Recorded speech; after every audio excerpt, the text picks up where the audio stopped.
নমস্কাৰ অসমৰ মুখ্যমন্ত্ৰীয়ে যোৱাকালি এখন নিৰ্বাচনী সভাত কৈছে যে কংগ্ৰেছৰ দিনত অসমৰ মহিলাই বক্ৰপথৰে বেয়া ৰাস্তাৰে চাকৰি লৈছিল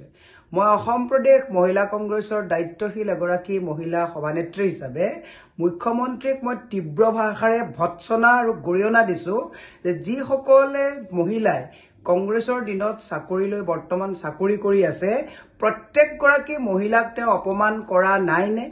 সামাজিকভাৱে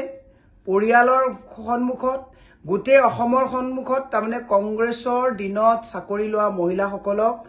তেওঁ কি ভাষাৰে কথাটো কলে এই কথাটোত মোৰ সঁচাকৈ গাত লাগিছে এজন মুখ্যমন্ত্ৰীয়ে নিৰ্বাচন জিকিবৰ কাৰণে অসমৰ মহিলা সমাজক যিটো কথা কৈ তেওঁ কটাক্ষ কৰিলে বিপ্লৱ শৰ্মাৰ প্ৰতিবেদনৰ কথা কলে মই মুখ্যমন্ত্ৰীক ক্ষমা খুজিবৰ কাৰণে মই আহ্বান জনাইছো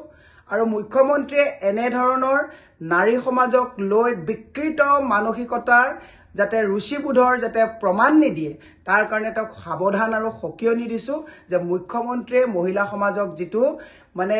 বেয়া কথাৰে তেওঁ বক্ৰপথৰে বেয়া ৰাস্তাৰে চাকৰি লোৱা কথাটো কৈছে সেইখিনি সময়ত তেওঁ কংগ্ৰেছৰ দলত আছিল নে নাছিল তাৰমানে মুখ্যমন্ত্ৰীয়ে বেয়া কামবিলাক তেওঁৰ দিনত তেওঁ কৰিছিল নেকি যেনেকে ৰাকেশ পালক তেওঁ লৈ গৈছিল বুলি আমাৰ হাতত খবৰ আছে তেনেকে যিসকল মহিলাৰ কথা কৈছিল তেওঁ বেয়া পথৰে মহিলাসকলক লৈ গৈছিল নেকি কাৰণ সেইখিনি সময়তো তেওঁই উঠি ৰজা বহি ৰজা আছিল মুখ্যমন্ত্ৰীক এনেকুৱা দায়িত্ব জ্ঞানহীন কথা নকবৰ কাৰণে মই মহিলা কংগ্ৰেছৰ সভানেত্ৰী হিচাপে গৰিহণাও দিছো আৰু সকিয়াই দিছো আগলৈ যাতে মহিলা সমাজক লৈ এনেকুৱা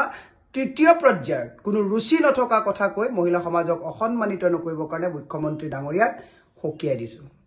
Stay informed, stay ahead. News Any 365